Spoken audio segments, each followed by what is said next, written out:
Rejected by key NATO capitals, a frustrated Trump is now openly threatening to walk away from the alliance as his Iran war drags on. With the bloc refusing to be dragged fully into his conflict, talk of a NATO rupture is growing louder as allies quietly push back. Have NATO partners repeated snubs to Washington's demands for deeper military involvement amid the Iran war left Trump red-faced? Italy, Spain, France, and Poland all refused US requests, as Iranian strikes pound Israel and shake America's Gulf allies. Trump said he is considering pulling the United States out of NATO, according to remarks reported by The Telegraph on April 1st. He described the alliance as a paper tiger and linked this criticism to his growing frustration with NATO allies over their stance in the Iran war. Trump stated, "I am strongly considering leaving NATO. It is beyond reconsideration," signaling that his threat to withdraw is now more serious than before. He slammed what he called the lack of meaningful allied support in the Iran war and in securing the strategic Strait of Hormuz. These comments came after several NATO member states recently refused to comply with US demands related to the conduct and escalation of the Iran war.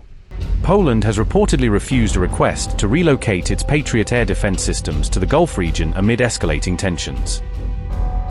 The Polish defense minister stated on March 31st that there are currently no plans under consideration to move these Patriot systems abroad.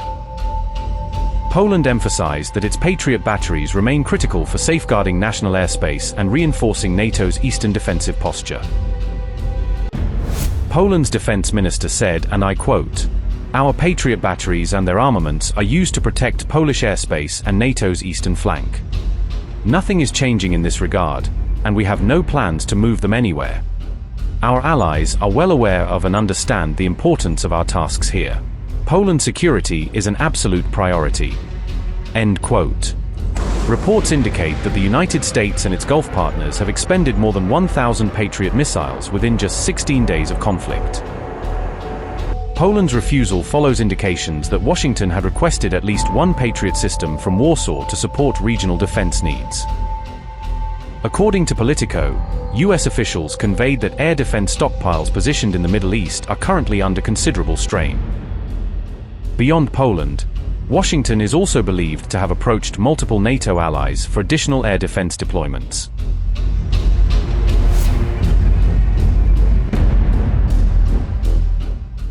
A US ally, Italy, has reportedly denied landing permission to American military aircraft, underlining growing discomfort among Washington's partners as the Iran war continues to expand. According to the reports, the U.S. aircraft were denied permission to land at Sigonella Air Base in Sicily after seeking clearance before heading onward to the Middle East.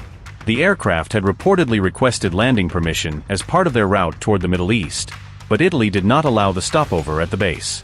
Reuters reported the permission snub, citing a source close to the matter, and the episode was seen as another sign of Allied caution over deeper involvement in the conflict.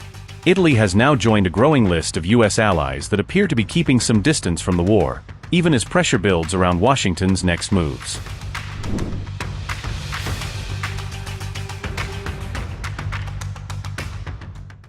Spain has closed its airspace to U.S. military aircraft involved in operations against Iran, implementing a comprehensive restriction on overflights supporting the ongoing conflict.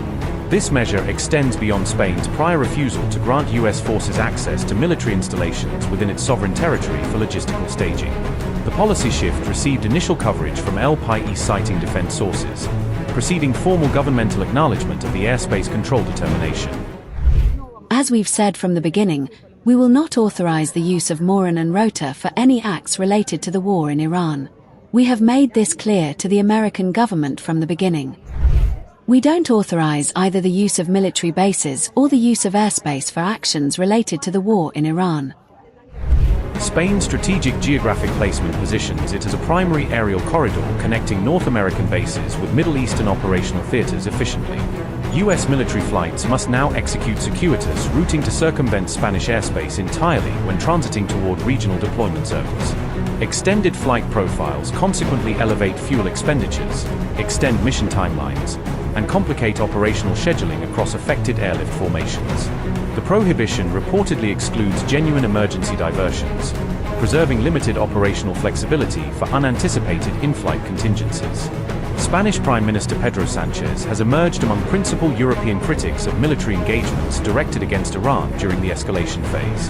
Sanchez characterized the conflict as strategically imprudent and legally questionable, calling upon the United States to adhere to prevailing international legal frameworks. First of all, as you know, we have denied the United States the use of the Rota and Moran bases for this illegal war. All flight plans that involved actions related to the operation in Iran were rejected, every single one of them, including those of refueling aircraft.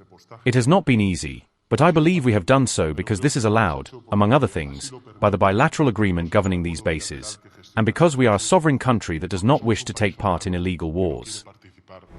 President Trump previously indicated potential trade curtailments targeting Spain due to its non-participation in regional military support arrangements. Madrid demonstrates sustained commitment to autonomous policy formulation despite associated diplomatic frictions and prospective economic repercussions.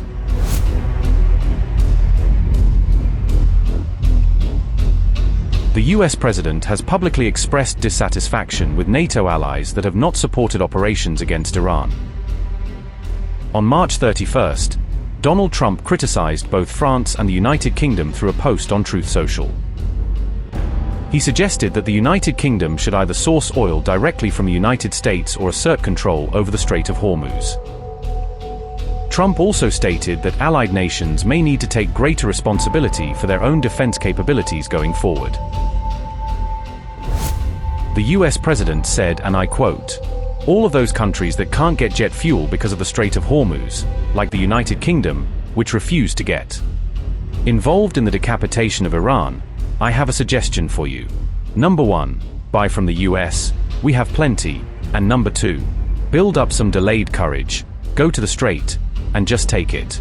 You'll have to start learning how to fight for yourself. The USA won't be there to help you anymore, just like you weren't there for us. Iran has been, essentially, decimated. The hard part is done. Go get your own oil. President DJT." End quote.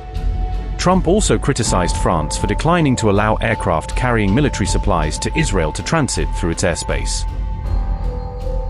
The US president said, and I quote, "The country of France wouldn't let planes headed to Israel, loaded up with military supplies, fly over French territory. France has been very unhelpful with respect to the butcher of Iran, who has been successfully eliminated. The USA will remember. President DJT." End quote. On March 31st, US Defense Secretary Pete Hegseth also addressed what he described as a growing divergence between Washington and NATO partners.